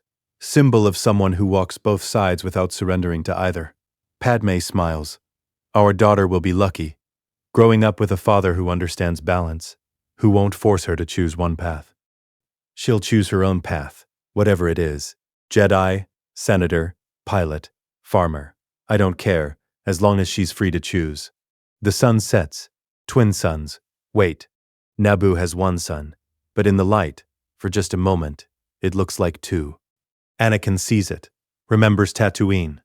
Remembers Luke standing on the homestead. Watching twin suns set. Dreaming of adventure. Here, Luke will never need to dream of adventure. He'll grow up in peace. With his sister. With parents who love him. That's the future Anakin chose. Not glory, not destiny. Just family, peace, love. Qui-Gon visits 3 months later. For the birth, Padme delivers. Healthy baby girl. Leia Skywalker. Dark hair. Strong. Beautiful. Anakin holds his daughter. Looks into her eyes. In another timeline, he never knew her. She grew up believing her father was a monster. Fought against the empire he built. Here, she's just a baby. His baby. Innocent. Loved. Hello, Leia. His voice breaks. I'm your father. And I promise you'll grow up free. Safe. Knowing you're loved. Always. Qui-Gon watches. Smiling. She's perfect. She is. Anakin looks up. Thank you. For everything. For believing in me. For not giving up when the council rejected me. You gave me a gift too. A purpose. A chance to make a real difference. Qui-Gon's eyes are wet. I trained you to save the galaxy. But you saved me first. From becoming just another voice defending a broken system. They sit together. Master and student. Friends. Family. Outside, Coruscant is a distant memory. The Jedi Temple still stands. The Senate still debates. The Republic still struggles. But it survives. Lives. Grows. Because 13 years ago, a 9-year-old boy stood before the Jedi Council and refused to accept their rejection. Because he carried memories of becoming a monster and chose differently. Because he walked between light and dark and found balance. The chosen one fulfilled the prophecy. Not by destroying the Sith. Not by serving the Jedi. By refusing to be controlled by either. By choosing love over fear. By rewriting destiny. Years later, Anakin is 40. Leia is 13. Growing into a remarkable young woman. Smart, fierce, compassionate. She's force-sensitive, powerful. But she hasn't chosen a path yet. Anakin doesn't push, lets her explore, discover herself. One evening she asks, Dad, tell me about Darth Vader. Anakin goes very still. Where did you hear that name? I found your old recordings, from when you first came to Sereno. You talked about Vader, about futures that didn't happen, about being a monster. He looks at his daughter, sees Padme's determination, his own power, something entirely her own. Sit down, I'll tell you. And he does. All of it. The memories of being Vader, the suit, the burning, the deaths, the children murdered, Padme killed, the Emperor served. Leia listens, doesn't interrupt, absorbs everything. When he finishes, she speaks. You were offered power and you refused it. You chose us instead. Every time. I chose you. Your mother. The future we could build. over the darkness that promised strength but delivered only emptiness. I want to learn, her voice is firm, to use the Force. Both sides. Like you. Both sides is dangerous. You did it. I had 13 years of training, and I nearly failed dozens of times. The dark side whispers, always promising easy answers. Then teach me to hear the whispers without obeying them. She meets his eyes. You walked both sides and stayed balanced. You're proof it's possible. I want to learn how. Anakin looks at his daughter, sees himself at her age, powerful, determined, capable of greatness or horror depending on choices made. All right, but we do it carefully, slowly, and the moment I sense you slipping, you'll stop me. I trust you, Dad. They begin training. Father and daughter, balance passing to the next generation. The gold blade technique. Neither Jedi nor Sith, something new. Leia learns quickly, scarily quickly. Has her father's power, her mother's wisdom. She builds her own lightsaber at 15. The crystal she finds is white, pure white, not gold, not the unifying crystal, something different, something uniquely hers. What does white mean? She asks. Anakin examines it. Thoughtful. I don't know. The Force is showing you something I never saw. White is purity, maybe, clarity. Neither light nor dark nor balanced between. Something transcendent. Is that bad? No, it's yours. That's what matters. The Force is telling you who you are. Listen to it. Leia becomes something unprecedented. A Force user who walks all paths and none. Who can use light side healing and dark side power without corruption. Who sees the Force as it truly is. One energy, many expressions. She doesn't join the Jedi Order, doesn't become Sith, doesn't even follow her father's gray path. She becomes herself, entirely. At 20, she enters politics.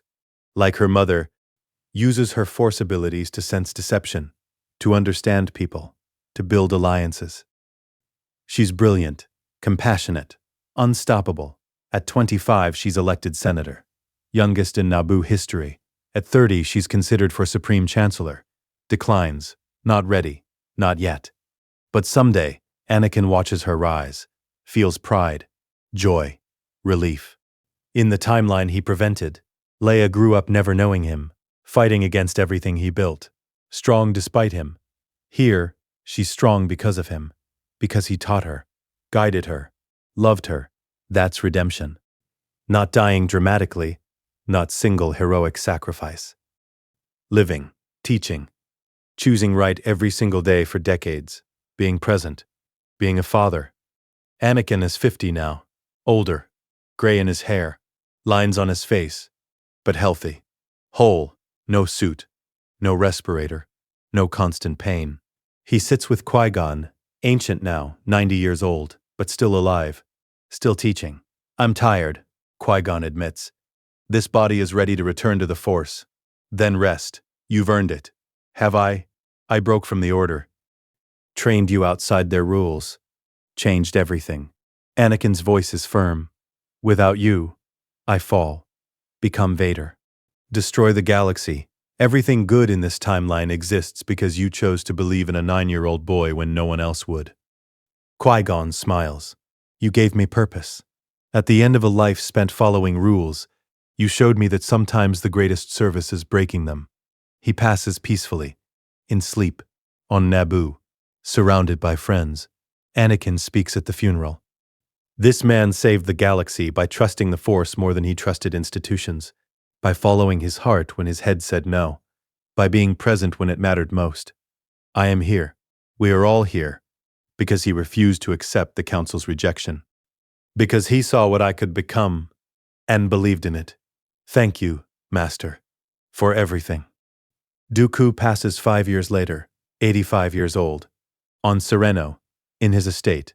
Anakin is there, holding his hand. Did we do it? Dooku asks weak, dying. Did we actually save the Republic? We did. It's imperfect, still corrupt in places. Still struggling, but alive, free, better than it was. And the Jedi? Reformed. Changing, teaching balance now. Your influence. Good. Dooku closes his eyes. I spent 40 years as a Jedi following rules I didn't believe in, then 20 years fighting alongside you and Qui-Gon. Those 20 years, those were the ones that mattered. They were. Anakin's voice breaks. You taught me strategy, patience, how to think 3 moves ahead, how to use darkness without surrendering to it. I couldn't have done any of this without you. You could have. But I'm glad I was here to see it. He passes, peaceful, content. 2 masters gone, but their legacy remains. In the Jedi Temple, they're teaching Qui-Gon's living force philosophy, Dooku's strategic thinking, Anakin's balance between light and dark, a new generation of Jedi, better, wiser, more human. Anakin is 65. Padme is 62. Still together, still in love. Leia is 38. Supreme Chancellor now, elected by overwhelming majority, leading the Republic with wisdom and strength. She has children of her own, twins, boy and girl, Ben and Rey, both Force-sensitive, both learning balance from their grandfather. The cycle continues, but better this time. No Sith, no Empire, no dark future looming. Just people, struggling, learning, growing. Anakin sits on his porch, watching sunset over Naboo lakes. He still has Vader's memories, still carries that weight, always will. But he also has this, 56 years of choosing differently, of building instead of destroying, of loving instead of hating. Was it worth it? Padme asks. Sitting beside him, still beautiful, still his. Every moment, every choice, every day. Do you think about him? Vader? Sometimes. Wonder what he would think of this, of us, of Leia, of the galaxy we built. What would he think? Anakin considers. He'd be jealous and grateful. Jealous that this version of me got everything he lost. Grateful that someone somewhere got it right. You got it right. We got it right. Together. He takes her hand. I love you. I love you too. They watch the sunset. 2 old people who changed the galaxy by refusing to accept the future they were given, by choosing love over fear, by walking between light and dark until the line between them disappeared, by being present when it mattered. That's the true balance, not destroying one side to empower the other, but recognizing both as necessary, as aspects of the same truth. Life and death, light and dark, love and loss, joy and pain, all of it, together. Balanced. That's what the Chosen One brought. Not victory, not destruction. Balance. Real. Lasting, earned through 56 years of conscious choice. The prophecy fulfilled. Not in a throne room, not in a dramatic sacrifice, in a quiet life. A galaxy that survived because one man refused to become the monster he remembered being. The Force flows through everything, light and dark. Together, balanced, as it always should have been, as it finally is. Let us know what you'd like to see next. The end.